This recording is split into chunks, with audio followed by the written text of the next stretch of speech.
नमस्कार दोस्तों, आपका स्वागत है अपनी YouTube चैनल PFP में। आज हम HDFC बैंक के बारे में चर्चा करने वाले हैं। आखिरकार वो दिन आ गया है जब RBI ने अपने सारे बैन हटा दिए हैं। कुछ महीने पहले क्रेडिट कार्ड इशू करने की परमिशन तो मिल गई थी, लेकिन नए डिजिटल प्रोडक्ट्स लॉन्च अब भी नहीं कर पा रहे थे।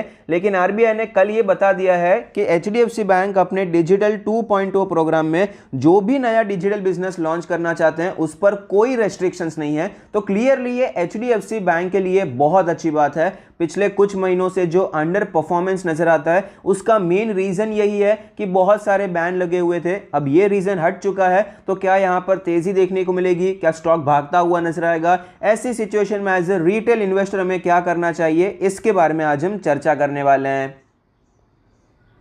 सबसे पहले फंडामेंटल्स पे नजर डाल देते हैं। लेटेस्ट डेटा के हिसाब से नेट इंटरेस्ट मार्जिन 4.1% है। 4 के ऊपर होता है तो बहुत अच्छा माना जाता है, तो क्लियरली नेट इंटरेस्ट मार्जिन तो बहुत अच्छा है। ग्रॉस एनपीए 1.26% है, ये आपको नीचे भी आता हुआ नजर आता है, तो एनपीए आपको कंट्रोल में नजर आते हैं। कासा रेशियो के बारे में बात करें, current account saving account ratio 47.1% है, तो यहां पर भी जितना ज्यादा ये होता है उतना ज्यादा अच्छा माना जाता है, क्योंकि कासा में करंट अकाउंट और सेविंग अकाउंट में ज्यादा ब्याज देना नहीं पड़ता है, सस्ते में फंड्स मिल जाते हैं, तो यहां पर ये नंबर काफी अच्छे हैं। कासा वर्सेस लायबिलिटीज 34.18% है, ये भी जितना ज्यादा होता है उतना ही अच्छा। बैंक का क्या काम है, एक साइड से पैसे लाते हैं, दूसरे साइड पे पैसे ब्याज पे देते हैं, जो डिफरेंस होता है वो उनकी कमाई होती है। तो एक साइड से पैसे लाने हैं उसे लायबिलिटीज कहते हैं। तो ये लायबिलिटी सपोज 100 रुपए की है, तो उसमें से कासा 34.18 रुपीज का है, तो कासा सबसे ज्यादा सस्ता होता है, सस्ते में फंड्स मिल जाते हैं, तो ये जितना ज्यादा होता है उतना ही अच्छा है। और 34 का नंबर भी काफी अच्छा नजर आता है। बैंक के फाइनेंशियल ट्रेंड के बारे में बात करें तो आप देख पाएंगे रेवेन्यू कंटिन्यूसली ऊपर जा रहा है। 2018 में 1 लाख करोड़ का रेवेन्यू था, जो कि 2020 में बढ़कर 1.56 लाख करोड़ हो चुका है। तो अगर आप यहां पर परसेंटेज टर्म्स में देखेंगे तो 50% के आसपास ग्रोथ हुई है, लेकिन जब कारोबार इतना बड़ा हो जाता है तो परसेंटेज टर्म्स पे 100% 200% की ग्रोथ साल दर साल पॉसिबल नहीं हो पाती है। एब्सोल्यूट टर्म्स में देखना जरूरी हो जाता है, तो क्लियरली बहुत अच्छी ग्रोथ नजर आती है। और सिर्फ रेवेन्यू में नहीं, प्रॉफिटेबिलिटी भी हमें यहां पर अच्छी तरीके से ग्रो होती हुई नजर आई है। शेयर होल्डिंग पैटर्न के बारे में बात करें, टोटल प्रमोटर होल्डिंग है 25.8%, जिसमें से कुछ प्लेज नहीं है। Mutual fund 14.98%, other DII 8%, FII 37.47%, retail and others में 13.76%, जिसमें से प्योर रिटेल के बारे में बात करें जिसका इन्वेस्टमेंट 2 लाख या उससे कम का होता है, तो वहां पर आपको 10% के आसपास का स्टेक नजर आता है। तो ओवरऑल 90% स्ट्रॉन्ग हैंड्स में है, तो शेयर होल्डिंग पैटर्न तो स्ट्रॉन्ग नजर आता है। एनालिस्ट के रेटिंग के बारे में बात करें तो 45 एनालिस्ट ने स्टॉक को कवर किया है, जिसमें से 91% का मानना है कि स्टॉक में खरीदारी करनी चाहिए। हायर साइड पे 59% का अपसाइड बताया जा रहा है, 2200 का लेवल बताया जा रहा है। मीडियम भी 2000 का लेवल है, 45% का अपसाइड है। लोअर साइड पे 1549 का लेवल है, 11% का अपसाइड बताया जा रहा है। इसका मतलब क्या है, जो 9% के एनालिस्ट मान रहे थे कि स्टॉक में गिरावट हो सकती है, उनके हिसाब से भी 1549 के नीचे स्टॉक नहीं जाना चाहिए। लेकिन मार्केट सुप्रीम है, मार्केट ने एचडीएफसी बैंक को 1300 के नीचे भी लाया था, एक दिन वो 1300 के नीचे भी हमें आता हुआ नजर आया था। 7,74,000 करोड़ की दिग्गज मार्केट कैप है, 1396 का लास्ट रेट प्राइस है, 21 का पीई रेशियो है। फाइनेंशियल स्टॉक में प्राइस टू बुक रेशियो ज्यादा इंपॉर्टेंट होता है, 3.7 के आसपास का प्राइस टू बुक रेशियो चल रहा है। ये ज्यादा सस्ता नहीं है, लेकिन यहां पर थोड़ी बहुत गिरावट आपको देखने को मिली है वैल्यूएशन में। उसका रीजन क्या है, पिछले एक साल से स्टॉक साइडवेज चल रहा था और यहां पर फिलहाल कुछ ही टाइम में हमें ये 20-25% गिरता हुआ नजर आया। तो एक तो एक साल का टाइम करेक्शन हुआ और उसके बाद लास्ट में हमें पर प्राइस करेक्शन भी देखने को मिला, इसीलिए इसका price to book ratio, price to earnings ratio, सारे वैल्यूएशन भी हमें सस्ते होते हुए नजर आते हैं।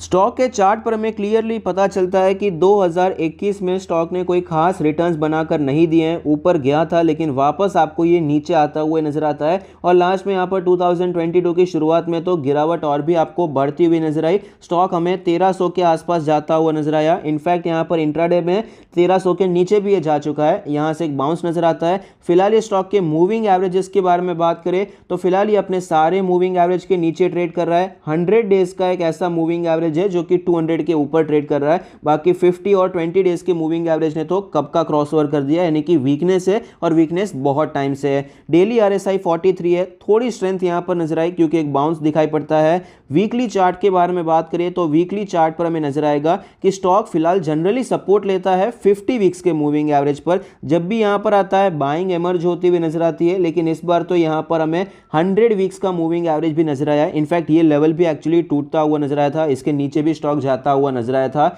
वीकली आरएसआई 39.65 है। काफी ज्यादा वीकनेस हमें नजर आती है।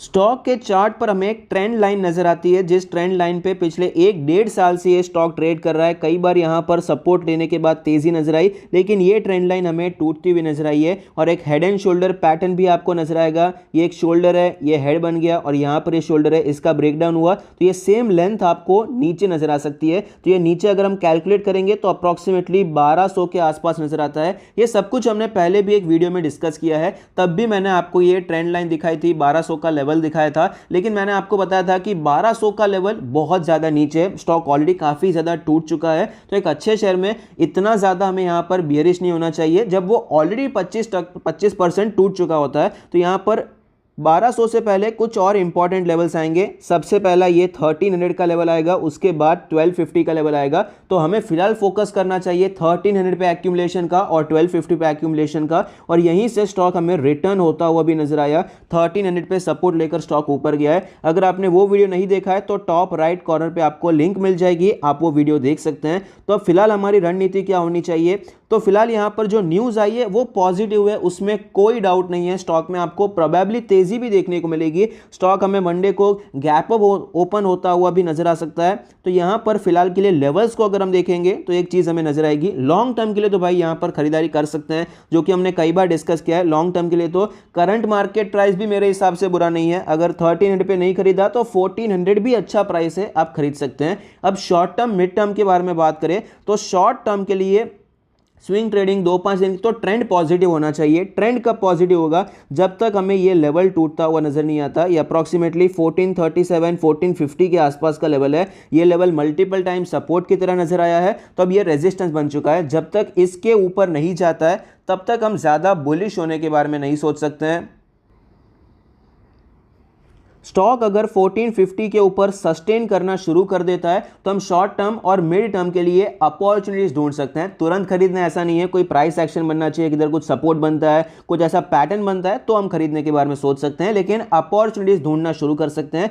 एकदम एक्सट्रीमली बुलिश कब होना है, एक्सट्रीमली बुलिश हमें तब होना है जब ये 1565 के आसपास का लेवल टूट जाता है। ये multiple time as a resistance देखने को मिला है। एक्सट्रीम बुलिश तो अभी इसके ऊपर ही है। यहां पर बुलिश के बारे में बात करें तो 1430 के ऊपर हमें बुलिश होता हुआ नजर आता है। बाकी लॉन्ग टर्म के लिए तो 1400 का प्राइस भी अच्छा है, 1300 का प्राइस तो ऑफकोर्स अच्छा है। अगर आपने एक्यूमुलेट किया अच्छी बात है, नहीं किया कोई बात नहीं है। करंट मार्केट प्राइस भी काफी अच्छा नजर आता है। कंपनी के पॉजिटिव्स के बारे में बात करें तो फंडामेंटल्स हमें अच्छे नजर आते हैं। शेयर होल्डिंग पैटर्न काफी अच्छा है, ग्रोथ काफी अच्छी देखने को मिली है। इतनी बड़ी कंपनी होने के बावजूद डिसेंट ग्रोथ नजर आती है। डीआईआई का स्टेक इंक्रीज हो चुका है। Most of the analyst bullish चल रहे हैं और बैन जो है वो खत्म हो गया है। आरबीआई ने बैन को लिफ्ट कर दिया है। ये बड़ा पॉजिटिव हमें यहाँ पर नजर आता है। नेगेटिव्स के बारे में बात करें, टेक्निकल्स अब भी वीक हैं। अब ये न्यूज आई है, ये तो वीकेंड पे आई है, रिएक्शन क्या आता है ये हमें मार्केट बाद में दिखाएगी, मंडे को दिखाएगी। मोस्टली पॉजिटिव देखने को मिलेगा, लेकिन एक दिन से एक कैंडल से टेक्निकल स्ट्रांग नहीं हो जाते हैं। तो टेक्निकल्स तो अब भी वीक चल रहे हैं। एफआईआई का स्टेक अब भी आपको नीचे जाता हुआ नजर आता है। तो ऐसे सिचुएशन में करना क्या चाहिए, शॉर्ट टर्म और मिड टर्म के लिए तो अब अवॉइड करना चाहिए, अभी के लिए अवॉइड ही चल रहा है। स्ट्रैटेजी मैंने आपको बता दी है, कौन से लेवल के ऊपर हम थोड़ा सा बुलिश हो सकते हैं, ये सब कुछ मैंने आपको चार्ट पर बता दिया है। लॉन्ग टर्म के लिए तो ऑफकोर्स खरीदारी के बारे में सोच सकते हैं, लेकिन मेरे हिसाब से बहुत ज़्यादा फोमो में आने की ज़रूरत दिखाई नहीं पड़ती है कि बस अभी तो ये चला ही जाएगा, 1800 2000 एक ही दिन में पहुंच जाएगा। इतना फोमो में आने की ज़रूरत मुझे दिखाई नहीं पड़ती है। कल के कल अगर ये बहुत ज़्यादा पॉजिटिव हो गया, 4-5% पॉजिटिव हो गया और फोमो में आके खरीद लिए, वो मेरे हिसाब से थोड़ी सी जल्दबाजी हो जाएगी। ऐसा करने की जरूरत मुझे पर्सनली दिखाई नहीं पड़ती है। वैसे ही 1300 के आसपास आया, अच्छी अपॉर्चुनिटी मिली थी, तो फोमो में आकर फिर से यहां पर एक महंगे प्राइस पे एक्यूमुलेशन का ज़रूरत मुझे यहाँ पर पर्सनली दिखाई नहीं पड़ता है। ऐसा नहीं होने वाला है कि स्टॉक कंटिन्यूसली आपको रोज़ ऊपर जाता हुआ नजर आएगा और 1800 पहुँच जाएगा और आपको बीच में अपॉर्चुनिटी नहीं मिलेगी। बीच में मल्टीपल टाइम्स आपको अपॉर्चुनिटी मिलने वाली है, तो फोमो में तो खरीदारी अवॉइड करनी चाहिए। आई होप आपको ये वीडियो पसंद आता है, आपके इन्वेस्टमेंट ट्रेडिंग डिसीजन में आपको ये मदद करता है। Thank you, stay happy, happy investing.